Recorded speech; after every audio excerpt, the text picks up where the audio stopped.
ओम शांति। ओम शांति। ओम शांति। अपने प्यारे बच्चों के लिए ईश्वर का संदेश। आज की अव्यक्त मुरली रिवाइज डेट 15 दिसंबर 2007। आज की अव्यक्त मुरली के मुख्य पॉइंट्स देखेंगे। बाबा ने कहा, बच्चे इस समय के महत्व को पहचानो। यह जो समय चल रहा है वह हीरे तुल्य समय है, क्योंकि संगम युग में ही स्वयं निराकार परमात्मा पिता शिव बाबा इस धरती पर आकर हम बच्चों को ब्रह्म तन द्वारा राजयोग यानी सच्ची गीता का पाठ पढ़ाते हैं। इस युग में ही कुछ विशेष आत्माएं आकर बाप से इस ज्ञान का वर्षा लेती हैं तथा पुरुषार्थ कर अपने आप को सतो प्रधान बनाती हैं। नवयुग का निर्माण शुरू होता है पुनः इस धरा पर सतयुग लाने हेतु। कि बाबा इस समय की विशेषता बताते हुए कह रहे हैं, बाबा कह रहे हैं, बच्चे इस युग का एक सेकंड एक वर्ष के समय के बराबर है। मतलब जो भी आत्माएं इस समय बाबा की याद में एक सेकंड में स्थित हो जाती हैं, मानो वह अतीन्द्रिय सुख एक वर्ष के बराबर प्राप्त हो जाता है उन आत्माओं को। इतना महत्व है, इतना अमूल्य है इस संगम युग के समय का। फिर बाबा समझा रहे हैं कि बच्चे कर्मों की गुह्य गति को पहचानो। मतलब बाप दादा कह रहे हैं कि बच्चे यह जो समय है अब बहुत थोड़ा सा समय ही बाकी रह गया है और यह समय तीव्र गति से बीत रहा है। ऐसे में क्या आप बच्चों का पुरुषार्थ भी समय प्रमाण तीव्रता से आगे बढ़ रहा है या नहीं, इसकी भी चेकिंग करते चलो।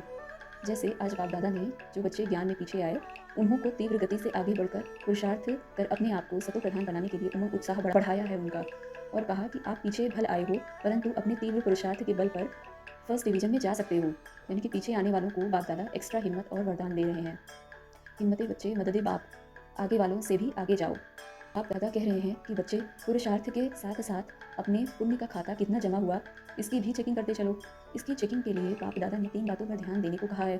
पहला पॉइंट है कि स्वयं के पुरुषार्थ द्वारा पुण्य का खाता जमा करना, यानी कि जो आप अपने पुरुषार्थ से जो भी पुण्य का खाता जमा करते हैं उसके बारे में। फिर दूसरा पॉइंट है सदा संतुष्ट रहना, यानी कैसी भी स्थिति हो आपके मन की स्थिति ना हिले, सदा भरपूर है आप आत्मा, सदा बाप के खजानों से भरपूर है।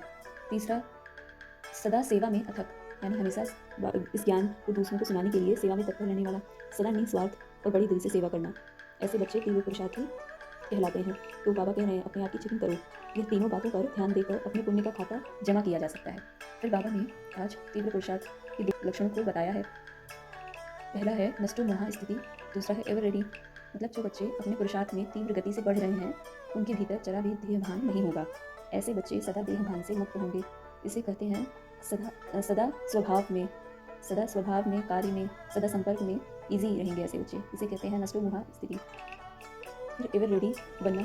एवर रेडी बनने के मतलब बाबा बता रहे हैं कि किसी भी तरह से सूक्ष्म में भी किसी भी प्रकार का मोह ना हो, मनसा वाचा कर्मणा, किसी भी चीज़ में आपका मोह ना हो। यहाँ तक कि अगर अचानक शरीर भी छोड़ना पड़े तो कष्ट का अनुभव ना हो। अंत समय में बिल्कुल हल्का फरिश्ता होकर घर जाना है।